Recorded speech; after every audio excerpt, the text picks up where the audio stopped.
Dámy a páni, vítajte na Kriváni, na najkrajšom vrchu Slovenska, najkrajšom vrchu sveta. Aktuálne sa tu odohráva národný výstup na Kriváň. Nemáme ročníky, ale dnes je 185. výročie, kedy Štúrovci prvý raz vystúpili na Kriváň. Národný výstup na Kriváň je, dovolím si tvrdiť, pre Slovákov a Slovensko azda najvýznamnejšie turistické podujatie alebo najvýznamnejší výstup. A so mnou sú tu dvaja páni. Toto je Palo Lupták, zástupca regiónu Liptov, jedného z organizátorov národného výstupu na Kriváň už dlhé 10 ročia. A medzi nami je Marek Nemec, podpredseda Matice slovenskej, ktorá takisto organizuje národný výstup na Kriváň. Páni, čo toto podujatie pre vás osobne znamená? Pali, poď prvý. No, pre mňa znamená silný emocionálny zážitok predovšetkým. Silný, pretože neviem to presne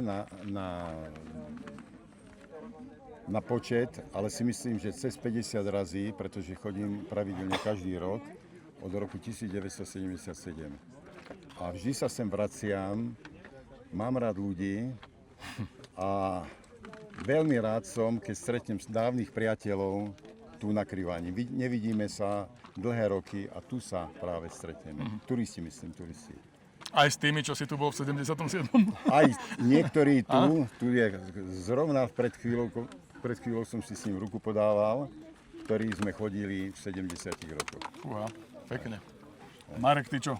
Čo hovoríš na národný Ja sa priznám, že nie som takýto rekordér ako v národných výstupoch, ale tiež som tu bol viackrát, samozrejme za Maticu Slovensku, vždy tu aj nejaký príhovor, mám básničku a podobne.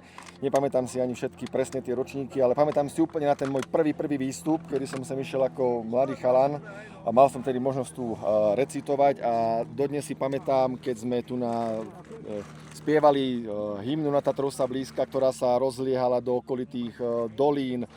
A taký úžasný pocit hrdosti, lokalpatriotizmu, zdravého vlastenectva. Myslím, že kto nezažil spievanie hymny na vrchole Kriváňa, tak to je veľká škoda.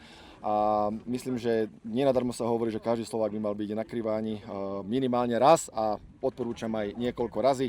A ďakujem teda samozrejme organizátorom, či už je to Klub slovenských turistov, takisto mesta Vysoké Tatry, Liptovský Mikuláš, obec Pribylina, no a samozrejme aj Matici slovenskej, ktorá je partnerom tohto krásneho podujatia. Áno, to ďakujem aj ja samozrejme. Organizátori majú s tým kopec roboty, s každým podujatím je veľa roboty, veľa snahy. V konečnom dôsledku aj vydriapať sa sem je istá snaha, ale všetci dobre vieme, že to, čo je ľahké, to, čo je zadarmo, to je o ničom. To znamená, že v podstate všetko to dôležité, významné a to, čo má nejakú cenu, si treba zaslúžiť. A ísť na Kriváň je pekné aj v tom, že z dola ho radi obdivujeme, pravda, aký je Kriváň krásny, ale aj z Kriváňa sa pozerať na Slovensko, na zvyšok Slovenska je nádherný pohľad a tí, čo ste ho ešte nezažili, tak vám ho rozhodne odporúčam. Tento ročník, čo ste tu neboli národného výstupu, tak ste to nestihli. Pozeráte toto video, ale pozývame vás už na národný výstup na Kriváň v roku 2027. Opäť to bude takto približne v strede augusta, pretože vždy to robíme pri príležitosti výročia výstupu Štúrovcov v roku 1841, ktorí vystúpili 16. augusta, pravda? Presne tak a práve keď už idete na vrchol a už možno, že dochádzajú aj sily, spomeňte si, ako tam tí Štúrovci museli kráčať, určite nemali také skvelé obutie, oblečenie, ako máme možnosť mať dnes, tak myslíte na to, ako oni sem s láskou, s úctou kráčali a to vám dodá toľko energie a toľko emócií a toľko síl na ten vrchol, že s úplnou radosťou a všetká únava ide bokom.